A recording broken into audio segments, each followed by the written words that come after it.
আমাদের আসিফ মাহতাব উৎস স্যারকে উপদেষ্টা মণ্ডলীতে আসীন করবেন। মা মাতা বিভিন্ন জননী বলে পোস্ট দিয়েছে, তারা আজ দেখি উপদেষ্টা মণ্ডলীতে। আমরা চাচ্ছি সংস্কার, কিন্তু এই সংস্কার প্রত্যেকটা ক্ষেত্রে যেন হয়। এই বৈষম্য কেন থাকবে এই বাংলাদেশ? আমরা তো এই বৈষম্য রাখার জন্য তো রক্ত দেই নেই। কখনো যাদেরকে দেখলাম না স্বৈরাচার হাসিনার বিরুদ্ধে কথা বলার জন্য, যাদেরকে কখনো দেখলাম না একটা প্রবন্ধ নিরূপণের জন্য, যাদেরকে দেখলাম সবসময় তুষমত করার জন্য, এমন মুস্তফা সরোয়ার ফারুকী কেন সেই উপদেশের মধ্যে স্থান পেল?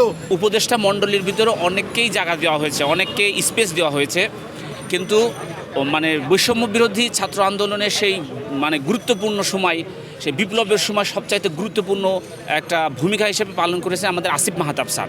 যারা সারা জীবন শেখ হাসিনার সাথে ছবি তুলে ফেসবুকে আপলোড করেছে, সোশ্যাল মিডিয়াতে গিয়েছে, সোশ্যাল মিডিয়াতে শেখ হাসিনার নামে মা মাতা বিভিন্ন জননী বলে পোস্ট দিয়েছে, তারা আজ দেখি উপদেষ্টা মণ্ডলীতে।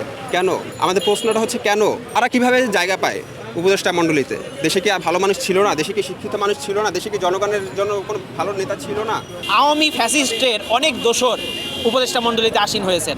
তারা না জনগণের অধিকার বুঝেন, না জনগণদের ম্যান্ডেট বুঝেন, তারা কিছুই বুঝেন না। আসিফ মাহতাব উচ্চ স্যার, আমার স্নেহভাজন ছোট ভাই, তাকে জন্য অবশ্যই উপদেষ্টাদের কাতারে রাখা হয়। আসিফ মাহতাব উৎস স্যার তার অসুস্থ শরীর নিয়ে আমাদেরকে নেতৃত্ব দিয়েছেন, আমাদের পাশে দাঁড়িয়েছেন। তিনি একটা কথা বলেছিলেন, আমার ছাত্রের বুকে যদি গুলি করো তাহলে আগে আমার বুকে গুলি করো, তারপর আমাদের ছাত্রদের মারতে হবে। কিন্তু উনি এই সাহস দেখেছেন। আসিফ মাহতাব স্যারকে আমাদের অনারেবল অ্যাডভাইজার, আমাদের প্রধান উপদেষ্টা, তিনি উপদেষ্টা মণ্ডলীর সদস্য হিসেবে রাখবেন এবং অতি দ্রুত রাখবেন বলে আমরা আশা করি। এটা আমাদের বাংলাদেশের সমস্ত বেসরকারি বিশ্ববিদ্যালয় শিক্ষক এবং শিক্ষার্থীদের থেকে আমাদের দাবি দেওয়া। বেসরকারি বিশ্ববিদ্যালয় না থাকলে রাজপথ কখনোই হাসিনা পদত্যাগ করাতে পারতাম না। ছাত্রলীগ হচ্ছে যৌবনের প্রথম প্রেম।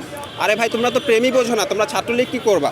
আমরা চাই যে প্রাইভেট ইউনিভার্সিটি থেকে একজন উপদেষ্টা নেওয়া হোক, আওয়ামী লীগের দোসর যারা তাদেরকে উপদেষ্টা মণ্ডলী থেকে সরিয়ে ফেলা হোক, এবং আসিফ মাহতাব স্যারকে যে যোগ্য, যে আমাদের জনগণের হয়ে কথা বলবে, তাকে উপদেষ্টা মণ্ডলীতে জায়গা দেওয়া হোক। আমাদের আসিফ মাহতাব উৎস স্যারকে উপদেষ্টা মণ্ডলীতে আসীন করবেন এবং আমাদের বেসরকারি বিশ্ববিদ্যালয় থেকে একজন প্রতিনিধিকে উপদেষ্টা মণ্ডলীতে আসীন করবেন। বৈষম্য বিরোধী আন্দোলনের মূল উদ্দেশ্য হচ্ছে বৈষম্যহীনতা, আর এই বৈষম্যহীনতা যেন প্রত্যেকটা সেক্টরে থাকে।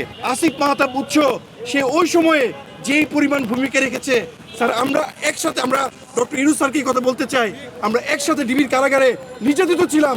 আমরা চাচ্ছি সংস্কার, কিন্তু এই সংস্কার প্রত্যেকটা ক্ষেত্রে যেন হয়।